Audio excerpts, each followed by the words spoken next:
მეგობრებო, მოგესალმებით. მოგიტანეთ დაანონსებული ტაროს საჯარო პროგნოზი. თემაზე იქნებით ერთად.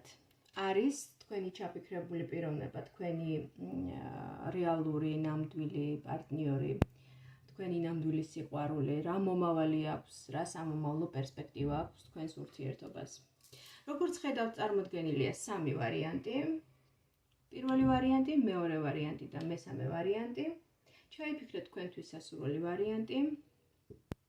ან მოისმინეთ მთლიანი პროგნოზები, მთლიანი ვიდეო ჩანაწერი სამივე ვარიანტის პროგნოზებთან დაკავშირებით და უკვე ინფორმაციის სინთეზი მოახდინეთ თავად თქვენს კონკრეტულ სიტუაციასთან მიმართებაში. და მოდით ვნახოთ პირველი ვარიანტი რას გვეუბნება. პირველ ვარიანტში ამოდის საკმაოდ ისეთი მამაკაცური ენერგიები.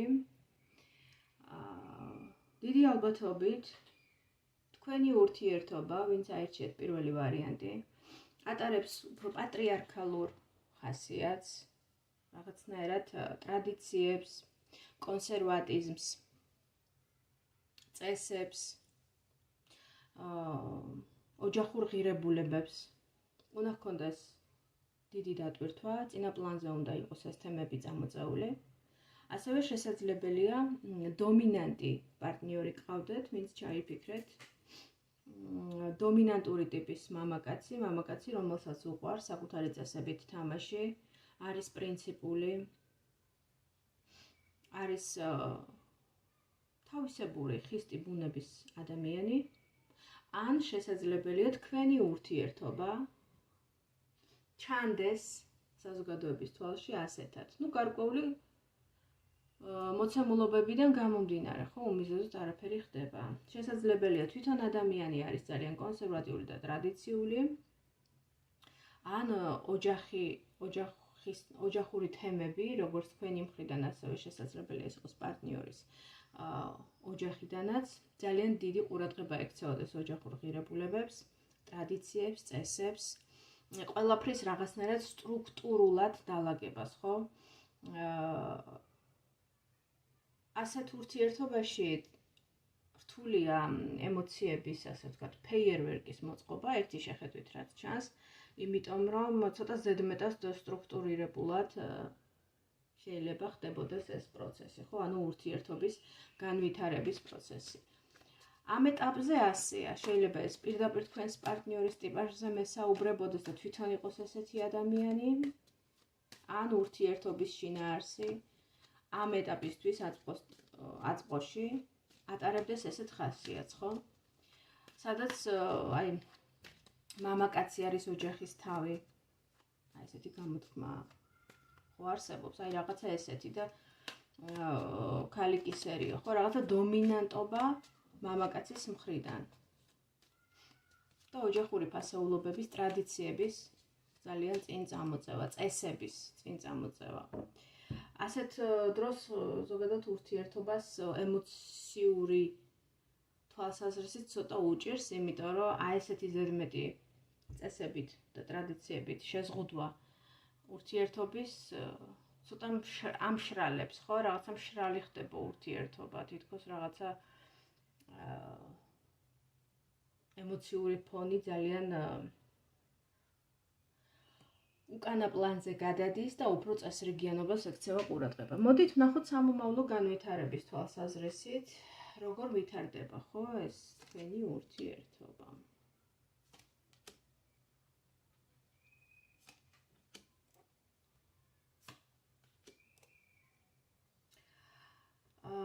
აქ უკვე ცოტა სხვა რაღაცას ვხედავთ, ანუ თვითონ ადამიანი სამომავლოდ, ვინც ჩაიფიქრეთ, საკმაოდ ისე თბილ და კომფორტულ ვითარებას ქმნის. დიდია ალბათობა სხვათა შორის დაოჯახების, თუ არ ხართ დაოჯახებული. შესაძლებელია გყავდეთ საერთო სამეგობრო წრე, საერთო სოციუმი, სადაც დროს მშვენივრად ატარებთ. თქვენს პარტნიორთან ერთად, თქვენს ჩაფიქრებულ პიროვნებასთან ერთად. შესაძლებელია ეს ადამიანი მაღალი ემოციური ინტელექტით იყოს დაჯილდოებული და რაღაცა შემოქმედებითი ნიჭებით და უნარებითაც იყოს დაჯილდოებული, რაღაცნა ესეთი სენსიტიური პიროვნება, ვთქვათ,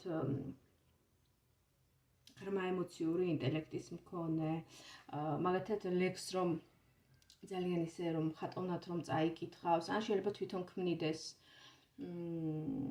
წერდეს ლექსებს, ან კარგად უჭრიდეს,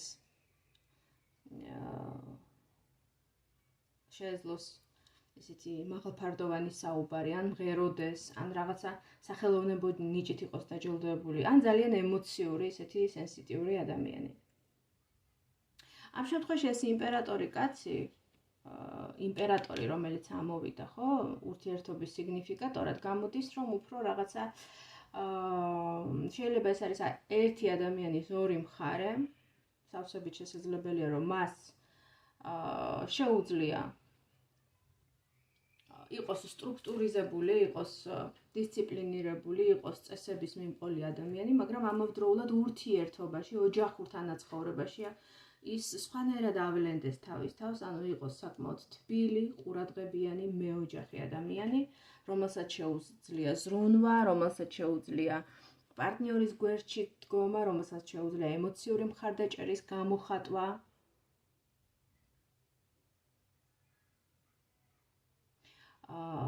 და ოჯახში სრულიად სხვანაირად გამოავლინოს თავისი თავი. თუმცა აქ არის ერთი მაგრამ, აქ თითქოს ბალანსის თემაა და რაღაცა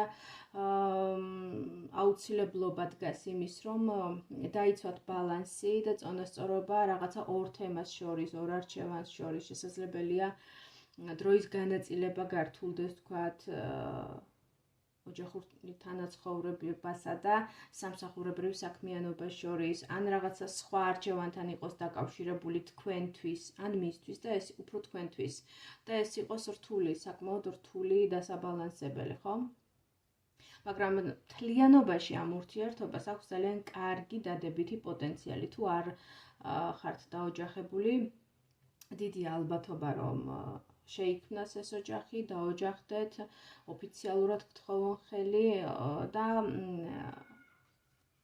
ეს ადამიანი ერთის მხრივ იყოს ტრადიციული, კონსერვატიული, ოჯახური წესრიგის დამცველი, ოჯახური ღირებულებების გამტარი და დამცველი, ტრადიციების მიმყოლი, მეორეს მხრივ ძალიან მზრუნველი მეუღლე, მზრუნველი მამა და ემოციური, ასე ვთქვათ, ინტელექტით დაჯილდოებული ადამიანი, რომელსაც შეუძლია საუბარი, შეუძლია რჩევის მოცემა, შეუძლია არა მხოლოდ რჩევის მოცემა, არამედ ემოციური მხარდაჭერის გამოხატვა, მხარდაჭერა ემოციური, ოჯახური კომფორტის ზონის შექმნა საკუთარი ოჯახის წევრებისთვის, მაგრამ აქ ერთადერთი სირთულეა, რომ რაღაცა შეიძლება გახდეს გადასაწყვეტი, არჩევანის გაკეთება გახდეს საჭირო და ბალანსის თემა, რომ რამდენად შეძლებთ აი ამ ორ მდგომარეობას შორის ბალანსის დაცვა. შეიძლება ეს იყოს რაღაცა სხვა, თქვა, თქვენი საქმიანობა, თქვენი ფინანსური შემოსავლების წყარო, სამსახური და ოჯახი. აი ამ ორ ღირებულებას, ამ ორ ფასეულობას შორის რთული გახდეს ბალანსის დაცვა და ორივეს ერთ დონეზე და ერთი ხარისხით შენარჩუნება. ერთს თუ ვაკეთებ, მეორეს რაღაცა აკლდება, ვთქვათ, დროის თვალსაზრისით, ან ხარისხის თვალსაზრისით და თუ ვთქვათ, მე თქვენ ამ შემთხვევაში მიყვებით უფრო სამსახურის და კარიერის თემას, შეიძლება ოჯახს დააკლდეს რამე, ანუ ოჯახი რო იქნება პასუხისმგებლობების მატულობს და ეხლა ეს ადამიანი როგორ ადამიანსაც ვხედავთ ჩვენ, აქ არ არის ის იმ ტიპაჟის ადამიანი, რომ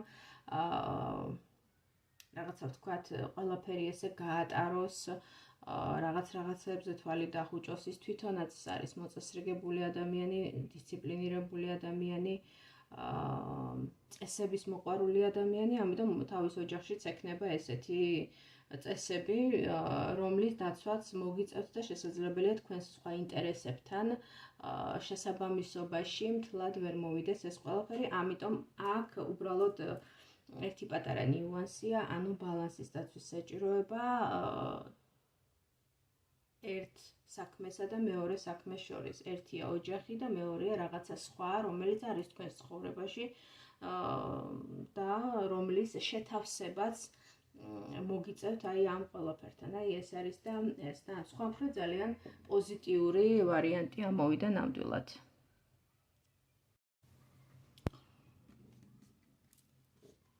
მოდით ვნახოთ მეორე ვარიანტი.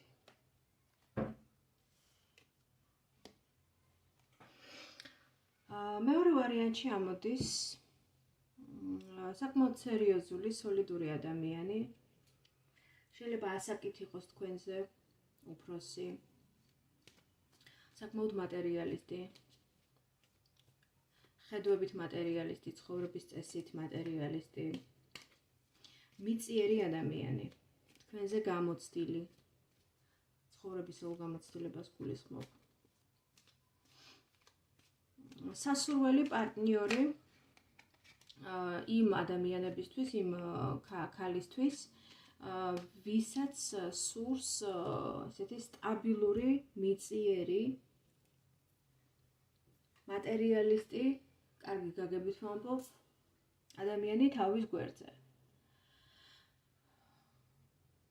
საქმოსანი კაცი, რაღაცა ისეთი, თუ მამაკაცები მისმენთ, მაშინ ბუნებრივია ქალი იქნება პარტნიორი.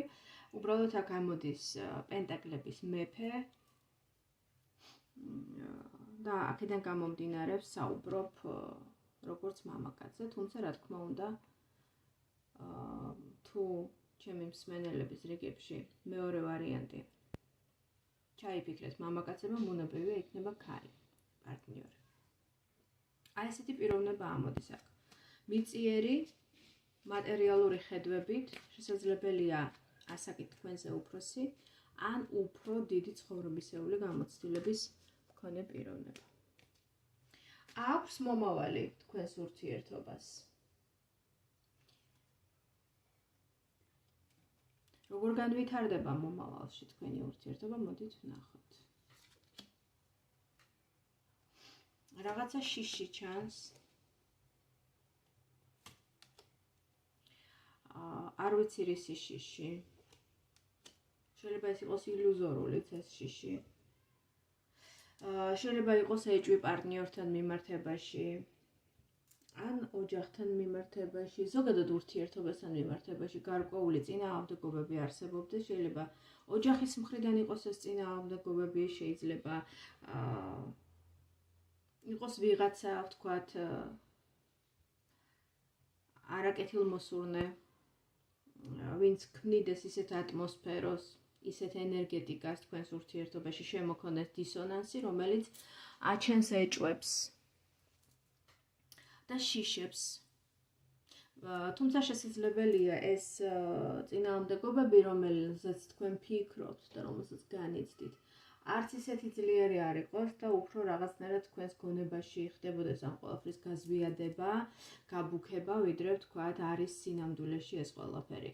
ვინაიდან ძალიან დადებითი განვითარება ჩანს, შემდგომ უფრო მეტი სინათლე, სიყვარული, გულწრფელობა, გახსნილობა. ვფიქრობ, რომ აქ არის ნამდვილი გრძნობები, ნამდვილი გულების ერთიანობა, ამიტომ ეს წინააღმდეგობები ვფიქრობ, რომ გადაილახება. მეორეს მხრივ არის როგორც თქვი ენერგეტიკული ბლოკი შიშების სახით და წინააღმდეგობების სახით. მეორეს მხრივ შესაძლებელია იყოს გარკვეული ილუზიები,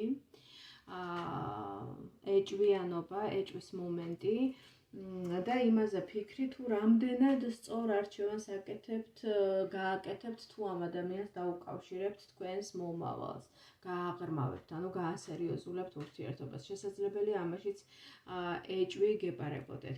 ან იყვნენ თქვენს გარშემო ადამიანები, რომლებიც აი ესეთ ბურუს ქმნიან და ისე ხატავენ ატმოსფეროს, რომ თქვენ უკვე ეჭვი გეპარებათ. იმისთვის, რომ აქ სიყვარულმა გაიმარჯვოს, ესეთი ძალიან ლამაზი დადებითი არკანი ამოდის. იმისთვის რომ აქ სიყვარულმა გაიმარჯვოს და თქვენმა ურთიერთობამ გაიმარჯვოს, საჭიროა გახსნილი კომუნიკაცია. მეტი გულწრფელობა თქვენ ორ შორის, ვიდრე არის, მეტი გახსნილობა და ეჭვებისგან განთავისუფლება. ამ ეჭვებს გააქარწყლებს თქვენ შორის უფრო მჭიდრო, უფრო ახლო კომუნიკაცია და ერთმანეთში გარკვევა ყველაფრის. თუ ამას თქვენ მოახერხებთ, მაშინ ბოლო კეთილია ამ ყველაფრის დაბოლოება. ანუ აქაც ჩანს ორი ადამიანის ერთობა, შესაძლებელია მოხდეს ურთიერთობის გაღრმავება, სხვა ეტაპზე გადასვლა, უფრო მეტი დაკავშირება, უფრო მეტი სითბო, უფრო მეტი ურთიერთობა, შესაძლებელია ერთ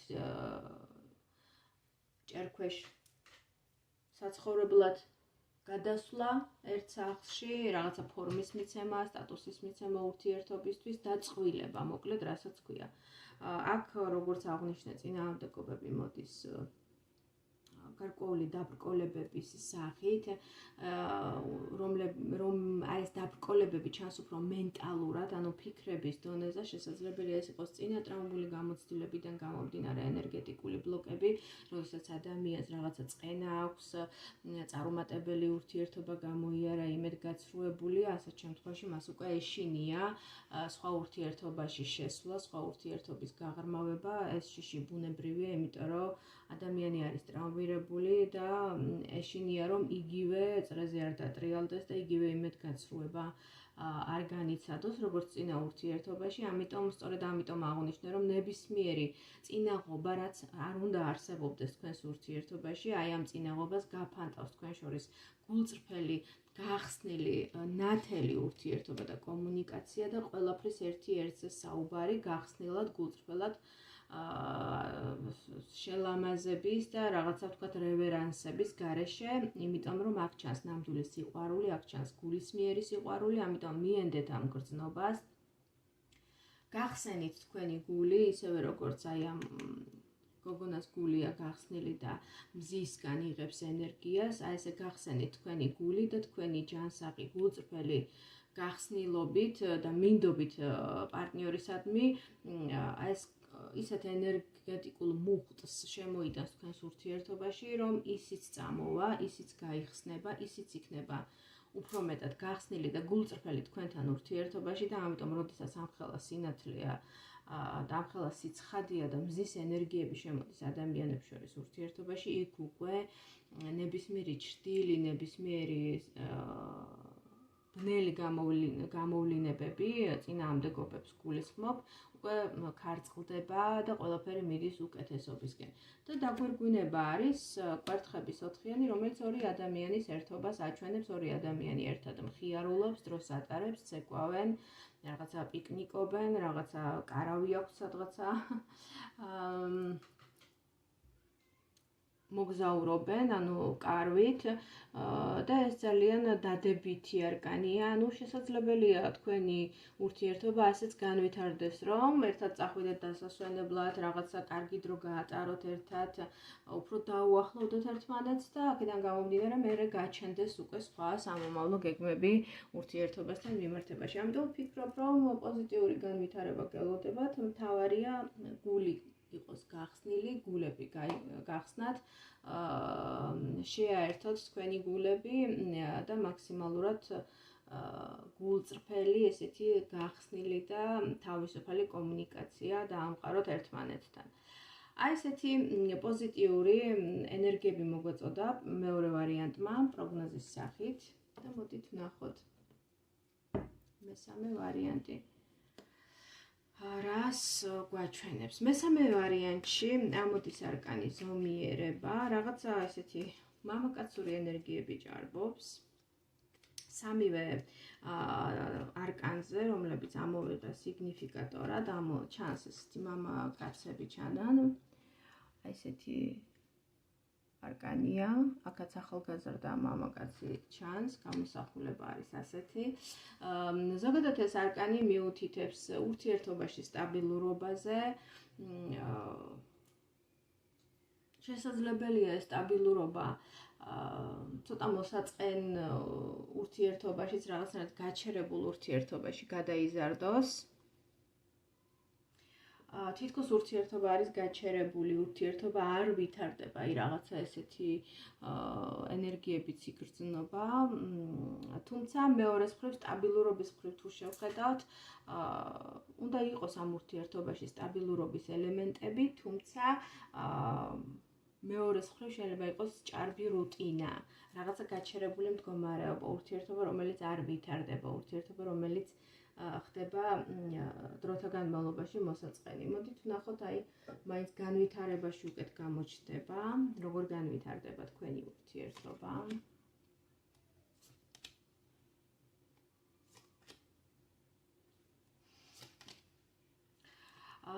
ამ სამ ვარიანტს შორის ვფიქრობ, რომ ყველაზე რთული და კარმული ურთიერთობა არის სწორედ მესამე ვარიანტში, გვიჩვენებს მესამე ვარიანტი. შესაძლებელი აქვს ჩვენ ვხედავდეთ უკვე დაოჯახებულ წყვილს, უკვე იყოს ოჯახი შექმნილი, ან რაღაცა ოფიციალური ესეთი ოფიციალური კი არა, აი რაღაცა სულიერი ასპექტი იყოს ძალიან წინ წამოწეული ამ თქვენს ურთიერთობაში, შესაძლებელია თქვენს ოჯახში, თქვენს ერთობაში ფიგურირებდეს ვიღაცა ძალიან ახლობელი, ავტორიტეტული ადამიანის სულიერი მრჩევლის სახით, ან სასულიერო პირი, ან სულიერებით გამორჩეული ადამიანი. აი ეს ახლა მე არ ვიტყვი რომ გურუ და მაინდა-მაინც ვთქვათ მღვდელი ან რაღაცა ესეთი ფიგურანტი, ხომ? თუმცა ესეც შესაძლებელია რიგ გარემოებებში, ასევე აღნიშნული არკანი გვესაუბრება, რომ სულიერი ასპექტი არის ძალიან ძლიერი თქვენ ორს შორის. ანუ სულიერ კავშირს მოვიაზრებ ერთის მხრივ და მეორეს მხრივ, როგორც აღნიშნე, შესაძლებელია უკვე დაოჯახებულ წყვილს გიყურებდეთ, უბრალოდ მისმენდეთ უკვე დაოჯახებული, ანუ სტატუსიან ურთიერთობაში მყოფი პირი და ეხლა იყოს გარკვეული კრიზისი, გარკვეული პრობლემები აი ამ ოჯახურ თანაცხოვრებაში, ხო? ასევე შესაძლებელია აი ამ თქვენს ოჯახურ თანაცხოვრებაში ფიგურირებდეს ვინმე, ვინც არის სულიერი ადამიანი, სასულიერო პირი, გურუ, მრჩეველი, მასწავლებელი, რაღაცა ისეთი ავტორიტეტული პიროვნება, ოღონდ ავტორიტეტული სულიერების კუთხით, აი ოჯახში რომ მაგალითად რჩევას ეკითხებიან, ან გვარში რომ რჩევას ეკითხებიან, აი ესეთი რაღაცა ესეთი სურათი იხატება. ამავდროულად, აი ამ კრიზისის განმაპირობებელი შესაძლებელია იყოს არჩევანის თემა, რაღაცა რთული არჩევანის წინაშე შესაძლებელია იგდეთ თქვენ ან თქვენი პარტნიორი, რომელიც ემოციურ კრიზისში გამყოფებთ, არ არის გამორიცხული რომ აქ იყოს მესამე პირიც, ანუ იყოს ვიღაცა სხვა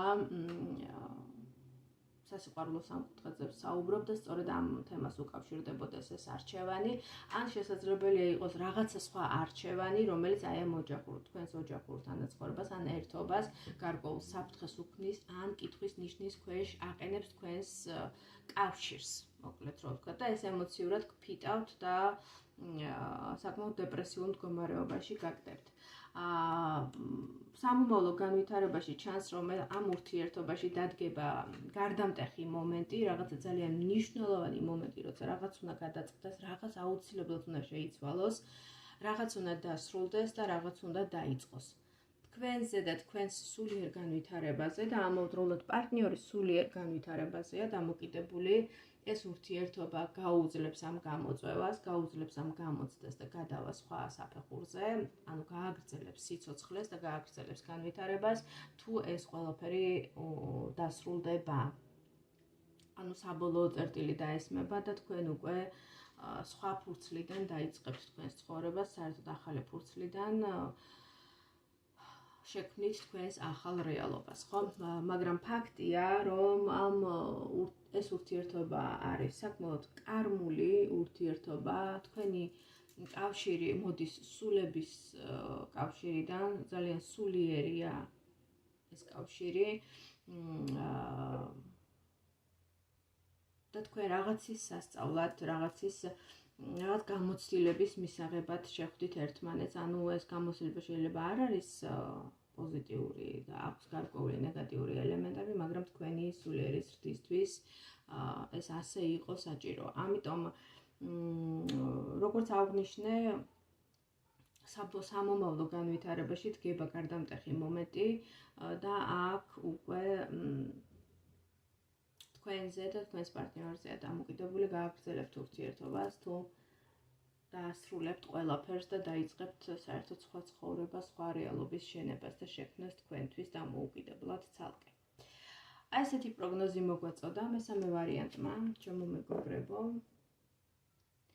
თუ რეზონირდა ეს გაშლა თქვენთვის, თქვენთან, მოიწონეთ და დამიკომენტარეთ ასევე, გამიზიარეთ თქვენი გამოცდილებები, ასევე დამიწერეთ თქვენი თემები, რაზე გსურთ რომ გავაკეთო, თქვათ შემდგომი ვიდეო ჩართვები. პირადი კონსულტაციის მსურველებს კი შეგიძლიათ კიდევ ერთხელ გავაჟღერებ და ვიტყვი, რომ შეგიძლიათ მომწეროთ Facebook-ის ან Instagram-ის მესენჯერში. დროებით და გემშვიდობებით, შეხვედრამდე.